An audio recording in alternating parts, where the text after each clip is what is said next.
ଦେଖନ୍ତୁ ମୋଦିଙ୍କ ତ ଲହର ଚାଲିଛି ସାରା ଭାରତ ବର୍ଷରେ। କାଲି ମୋଦି ଆସିଥିଲେ, ଯେଉଁ ଜନଗହଳି ଥିଲା ମାନେ ଟୋଟାଲ ଅନକଣ୍ଟ୍ରୋଲ ଥିଲା।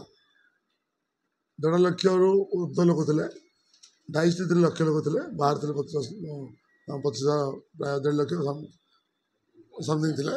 ତ ସେଇ ରାଉଣ୍ଡରେ ମୁଁ ଦେଖୁଥିଲି ମୋଦିଙ୍କ ଯେଉଁ ଉତ୍ସାହ ଥିଲା, ଲୋକଙ୍କର ଯେଉଁ ମନୋଭାବ ଥିଲା, ଲୋକ ମୋଦି ମୋଦି ହିଁ ହେଉଥିଲେ। ମୋଦି ବି ଲୋକ ପ୍ରତି ଏତେ ଭାବପ୍ରବଣ କି ଯାହା କହିଲେ ସରକାର ଗଠନ ହେବ ଏଠି, ଏ ସରକାର ଜୁନ୍ 4 ଏକ୍ସପାୟାର ହେଇଗଲା, ଏ କଥା ମୋଦି କହିଲେ। ମୋଦି କହିବା ଆପଣ ଶୁଣିନଥିବେ। 10 ବର୍ଷ ଶାସନରେ ମୋଦି ଓଡ଼ିଶାର ନବୀନ ସରକାରଙ୍କ ବିରୋଧରେ କେବେ କହିନଥିଲେ, ଏ ବି ଆମେ ଶୁଣିଥିଲୁ ଦେଖିଛୁ। କାଲି କିନ୍ତୁ ଶୁଣିଲୁ ବିଜେଡ଼ି ସରକାର ଜୁନ୍ 4 ଏକ୍ସପାୟାର। ମୁଁ ସ୍ୱାଗତ କରିବା ଆସିଛି ଆପଣମାନଙ୍କୁ। ଆମେ 9ରେ ସରକାର ଗଠନ କରିବା, ଜୁନ୍ 9ରେ ସରକାର ଗଠନ କରିବା, ଏ କଥା ଲୋକଙ୍କୁ ବୁଝାଇଲେ। ତେଣୁ ଲୋକଙ୍କର ଖୁସି, ଲୋକଙ୍କର ସ୍ନେହ ଶ୍ରଦ୍ଧାରେ ମୋଦି ଓଡ଼ିଶାର ଲୋକଙ୍କ ପ୍ରତି ଯେଉଁ ଭାବ ବିହ୍ୱଳ ହେଲେ ଆମେ ଦେଖି ଆଶ୍ଚର୍ଯ୍ୟ ହେଲୁ ଯେ ନିଶ୍ଚୟ ଭାବେ ସରକାର ପରିବର୍ତ୍ତନ ହେଉଛି। ଆସନ୍ତା ଦିନ ଦେଖିବେ ଏକ ପରିବର୍ତ୍ତନ ଦିନ ଆସିବ, ଏଠି ବିଜେପି ସରକାର କରିବ। ସୋରଡ଼ା ନିର୍ବାଚନ ମଣ୍ଡଳୀରେ କେଉଁ ପ୍ରତିଶ୍ରୁତି ନେଇ ଆପଣ ଲୋକ ପାଖକୁ ଯାଉଛନ୍ତି, ଯେଉଁଟାକି ଲୋକ ଆପଣଙ୍କୁ ଗ୍ରହଣ କରୁଛନ୍ତି? ପ୍ରଥମ ମୁଦ୍ଦା ହେଲା ଏ ପାଣି। 15 ବର୍ଷ ଶାସନ କଲାଣି ବିଧାୟକ ମହୋଦୟ, 25 ଶାସନରେ ନବୀନ ବାବୁ ରହିଲେଣି, କିନ୍ତୁ ସାରା ଓଡ଼ିଶାରେ ତ ପାଣି ନାହିଁ, ତା ଭିତରେ ସୋରଡ଼ା ଅନ୍ୟତମ। ଏଠି ପାଣି ମୁନ୍ଦାଏ ବି ଲୋକଙ୍କୁ ପିଇବାକୁ ମିଳୁନି। ଯେଉଁ ମୌଳିକ ଅଧିକାର ଲୋକ ବଞ୍ଚିତ ହେଉଛନ୍ତି, ସେମାନେ କ'ଣ ସୁନାର କଳସ ଦେବେ? ଯିଏ ପାଣି ମୁନ୍ଦାଏ ଦେଇପାରିବ କ'ଣ ସୁନାର କଳସ ଦେବେ ଲୋକଙ୍କୁ? ତେଣୁ ମୋର କହିବାର ହେଲା, ଯେଉଁ ସରକାର 25 ବର୍ଷ କିଛି କରିପାରିନି, ପ୍ରତ୍ୟେକ ଦିନ ମିଡ଼ିଆ ପେପରରେ କାଢ଼ନ୍ତି ଓଡ଼ିଶାର ମୁଖ୍ୟମନ୍ତ୍ରୀ ସାରା ଭାରତ ବର୍ଷ ନମ୍ବର 1। କିନ୍ତୁ ଯେତେବେଳେ ସେ କାର୍ଡୁ ନିର୍ବାଚନରେ ମିଟିଂ କଲେ, ମୁଖ୍ୟମନ୍ତ୍ରୀ କହିଲେ ମୋତେ ଆହୁରି 11 ବର୍ଷ ସମୟ ଦିଅ, ମୁଁ ଓଡ଼ିଶାକୁ 1 ନମ୍ବର କରିବି। ଯଦି ଓଡ଼ିଶା 1 ନମ୍ବର ନାହିଁ, ତମେ 1 ନମ୍ବର ହେଲ କେମିତି? এই ପ୍ରଶ୍ନ ମୁଁ ପଚାରୁଛି। ତେଣୁ ଲୋକେ ବୁଝିବା ଦରକାର, ମିଛ ସରକାର ମିଛ କହି ଲୋକ ଭଣ୍ଡଉଛନ୍ତି। ତେଣୁ ଥରେ ପରିବର୍ତ୍ତନ ହୁଅନ୍ତୁ, ଥରେ ବିଜେପିକୁ ସହଯୋଗ କରନ୍ତୁ। ବିଜେପି ସରକାର ଆସିଲେ ବିକଶିତ ଓଡ଼ିଶା ଗଠନ ହେବ, ବିକଶିତ ସୋରଡ଼ା ଗଠନ କରି ମୁଁ ପ୍ରତିଶ୍ରୁତିବଦ୍ଧ।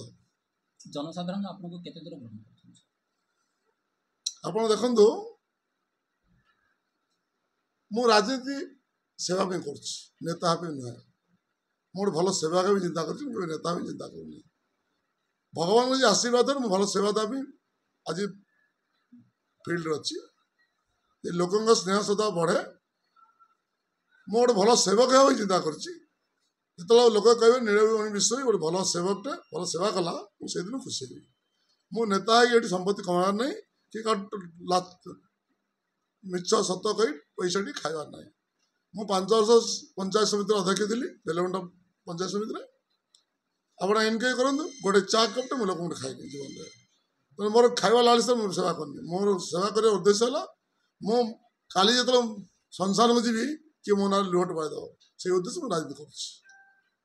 ପ୍ରଧାନମନ୍ତ୍ରୀ ଗତକାଲି ବ୍ରହ୍ମପୁର ଗସ୍ତରେ ଆସି ଯେ ଗୁରୁମନ୍ତ୍ର ଦେଲେ, ସେ ଗୁରୁମନ୍ତ୍ର କେତେ ଦୂର କାମ କରିବେ ବୋଲି ଆପଣ ଆଶା ରଖିଛନ୍ତି? ଦେଖନ୍ତୁ, ସାରା ଭାରତ ବର୍ଷରେ ମୋଦିଙ୍କର ଗୁରୁମନ୍ତ୍ର କାମ କରୁଛି।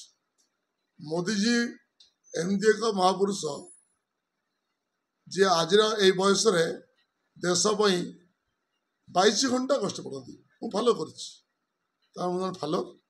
ମୁଁ ଦେଖିଛି ସେ ଫ୍ଲାଇଟ୍ ବି ଯାଆନ୍ତି, ସେତେବେଳେ ସେ ୱାର୍କଆଉଟ୍ କରନ୍ତି। ଏମିତି କୌଣସି ପ୍ରଧାନମନ୍ତ୍ରୀ, କୌଣସି ମୁଖ୍ୟମନ୍ତ୍ରୀ ନାହାନ୍ତି ଯିଏକି ତାର ଗସ୍ତ ସମୟରେ ସେ ୱାର୍କଆଉଟ୍ କରେ। ମୁଁ ମୋ ଷୋହଳ ନିର୍ବାଚନ ମଣ୍ଡଳୀରୁ ମୁଁ ଧନ୍ୟବାଦ ଦେବି ମୋଦିଜୀଙ୍କୁ। ପ୍ରତ୍ୟେକ ସମୟରେ ସେ ଭାରତ ବର୍ଷ ପାଇଁ, ଜନସାଧାରଣ ପାଇଁ ପ୍ରତ୍ୟେକ ସମୟରେ ୱାର୍କଆଉଟ୍ କରୁଛନ୍ତି।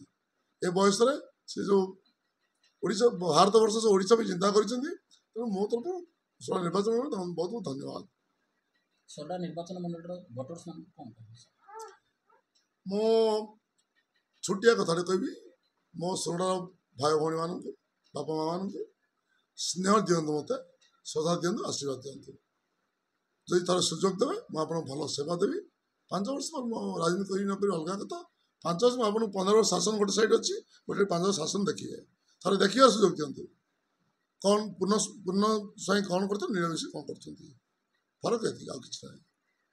ଧନ୍ୟବାଦ।